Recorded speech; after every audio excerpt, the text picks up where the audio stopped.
How we need to manage our funds in crypto market. This is basically what we are going to learn in this video. Spot trading, futures trading. Basically, there are two kind of trading in crypto market. First one is spot and second one is futures. Spot trading करते हुए आपने दो तरह से trading करनी होती है, एक स्कैल्पिंग और सेकंड पोर्टफोलियो. सही है, स्कैल्पिंग करते हैं और पोर्टफोलियो बिल्ड करते हैं.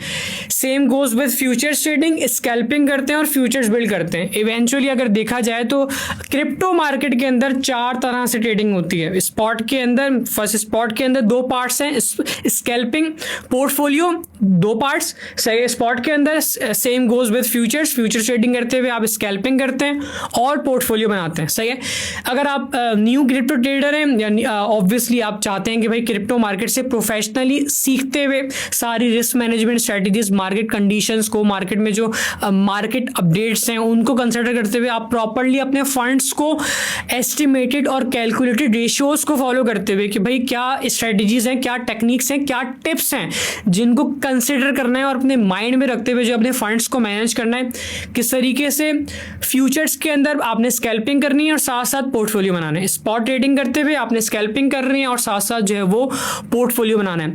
ऐसा आपने नहीं करना कि आप क्रिप्टो मार्केट के अंदर आए, आप सिर्फ फ्यूचर्स ट्रेडिंग के अंदर स्कैल्पिंग करे जा रहे हैं, सिर्फ स्कैल्पिंग कर रहे हैं.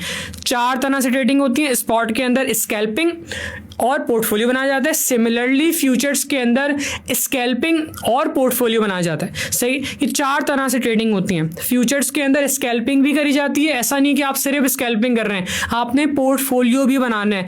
फ्यूचर्स ट्रेडिंग के अंदर पोर्टफोलियो कैसे बनाते हैं कि आपने लिक्विडेशन, फॉर एग्जांपल 60,000 में बिटकॉइन है, आप बिटकॉइन की शॉर्ट ओपन कर रहे हैं, लिक्विडेशन आपने बहुत दूर रख दी. It's just a easy way to understand the concept of portfolio in futures trading कि आपने लिक्विडेशन बहुत दूर रख दी, आपने ट्रेड चला दी. 20 to 25 डेज भी आप चाहें तो स्टेट को होल्ड रख सकते हैं, कंटिन्यू रख सकते हैं, अपना ह्यूज प्रॉफिट जनरेट कर सकते हैं. ऑब्वियसली लिक्विडेशन आपकी दूर है तो मेक श्योर कि लिक्विडेशन आपकी दूर भी है, और लिक्विडेशन आपकी दूर होगी तो आप ट्रेड को इजीली मैनेज भी कर सकेंगे in crypto market. Futures trading के अंदर आपने पोर्टफोलियो बना लिया, साथ साथ स्कैल्पिंग कर ली. स्कैल्पिंग के अंदर ऑब्वियसली मस्ट है कि आप स्टॉप लॉस यूज करेंगे. सिमिलरली स्पॉट ट्रेडिंग के अंदर भी अगर आप स्कैल्पिंग कर रहे हैं, आपने जो है वो स्कैल्पिंग करते हुए आपने स्टॉप लॉस यूज करना है. अगर आप पोर्टफोलियो की बात करें स्पॉट के अंदर या फ्यूचर्स के अंदर, तो आपको स्टॉप लॉस लगाने की जरूरत नहीं है. क्यों? क्योंकि आप लॉन्ग टर्म इन्वेस्टमेंट करते हैं, पोर्टफोलियो बिल्ड करते हैं कि 2 से 4 महीने, 2 to 4 मंथ्स के अंदर एटलीस्ट मैं अपना इन्वेस्टमेंट 2x तक लेके जाऊंगा. फॉर एग्जांपल $1,000 की इन्वेस्टमेंट 2,000 तक हो जाएगी, तो $1,000 जो है वो मैं एक्सक्लूड कर लूंगा, विड्रॉ कर लूंगा. रिमेनिंग जो मेरी डिपॉजिट इनिशियल अमाउंट है विच इज $1,000, वो मैं क्रिप्टो मार्केट के अंदर रिमेनिंग फंड्स के साथ सिर्फ प्रॉफिट के साथ मैं ट्रेडिंग करूंगा. इन्वेस्टमेंट जो है वो मैं एक्सक्लूड कर दूंगा, वो मैं विड्रॉ कर लूंगा.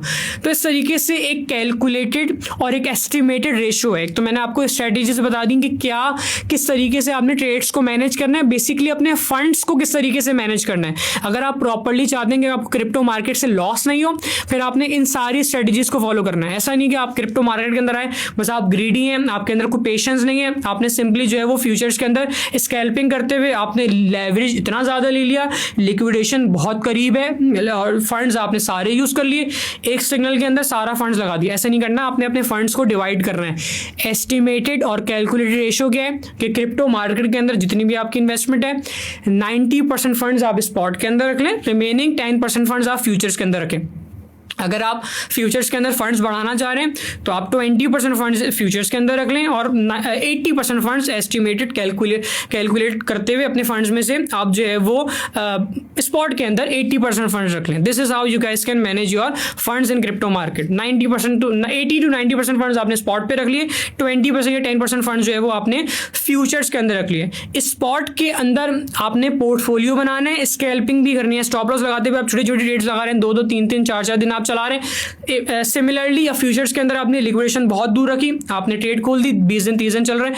उसी तरीके से फ्यूचर्स के अंदर आपने स्कैल्पिंग करी, स्टॉप लॉस यूज करते हुए 2-3 दिन 4 दिन आपने ट्रेड को कंट्रोल किया. सिमिलरली स्कैल्पिंग करते हुए और ये पोर्टफोलियो बनाते हुए स्पॉट के अंदर भी आपने इसी तरीके से अपने फंड्स को मैनेज करना है. ऐसा नहीं कि आपने सारे फंड्स या तो सिर्फ स्पॉट पे रख दिए, सारे फंड्स सिर्फ फ्यूचर्स के अंदर रख दिए. फ्यूचर्स के अंदर रख रहे हैं, स्कैल्पिंग भी करें और पोर्टफोलियो भी बनाएं. स्पॉट के अंदर सिमिलरली स्कैल्पिंग भी करें और पोर्टफोलियो भी बनाएं. है. This is how you need to manage your funds in spot trading and future trading. आपने एटलीस्ट 90% टू मिनिमम 80% फंड्स आपने स्पॉट पे रखने, रिमेनिंग 10%, क्योंकि क्रिप्टो मार्केट वॉलेटाइल है, रिस्की है, सारे फंड्स आप फ्यूचर्स के अंदर नहीं रखते. लेट्स सपोज आपके पास $10,000 की इन्वेस्टमेंट है, $9,000 जो है वो आप स्पॉट के अंदर रख लें, रिमेनिंग $1,000 आप फ्यूचर्स के अंदर रख लें. उसमें भी फॉर एग्जाम्पल आप स्पॉट के अंदर अगर आप बात करें, फर्स्टली आप स्पॉट के अंदर बात करें, स्कैल्पिंग करते हुए आपने जैसे फॉर एग्जाम्पल एक सिग्नल फॉलो किया, सही, उसमें 5% टू 10% फंड यूज कर लें, वो भी एंट्री ले रहे हैं तो पार्ट्स में एंट्री लें, सही है. मतलब आपने एंट्री ली, प्रोजेक्ट ऊपर चला गया, फॉर एग्जाम्पल फ्यूचर्स के अंदर प्रोजेक्ट ऊपर चला गया तो आप एंट्री, आप जैसी बात है एंट्री प्राइस से ऊपर आपकी ट्रेड लॉस में जा रही है, आप डीसीए कर लें पार्ट्स में, क्योंकि आपने एंट्री लेनी है, आप री एंट्री लेते हुए अपनी एंट्री को मैनेज कर लें. फ्यूचर्स के अंदर भी सिमिलरली स्पॉट के अंदर भी प्रोजेक्ट आपका ऊपर नहीं जा रहा, आपने स्पॉट पे सिंपली स्कैल्पिंग कर रहे हैं, पोर्टफोलियो बनाया, प्रोजेक्ट आपको ऊपर नहीं जा रहा है, नीचे जा रहे हैं, तो आप री एंट्री ले लें. पार्ट्स में जब आपने एंट्री ली होगी तो री एंट्री लेने के लिए आपके पास फंड्स होंगे, सारे फंड्स एट अ टाइम आप यूज कर लेंगे. इनिशियल स्टेज पे ही एंट्री लेते हुए ऑब्वियसली इस तरीके से रिस्क मैनेज नहीं होता, इस तरीके से ट्रेड्स मैनेज नहीं होती. आपने स्पॉट के अंदर पोर्टफोलियो भी बनाना है, स्कैल्पिंग भी करनी है. सेम गोज विद फ्यूचर्स के, स्कैल्पिंग भी करनी है और पोर्टफोलियो भी बनाना है. 90% 80 to 90% फंड स्पॉट पे रखें, रिमेनिंग 80 मैक्सिमम 10% 15% फंड्स फ्यूचर्स के अंदर रख दें. फ्यूचर्स के अंदर स्कैल्पिंग भी करें और पोर्टफोलियो बनाएं. सिमिलरली स्पॉट के अंदर स्कैल्पिंग भी करें और पोर्टफोलियो बनाएं. This is how you guys can manage your portfolio or funds in crypto market. Thank you.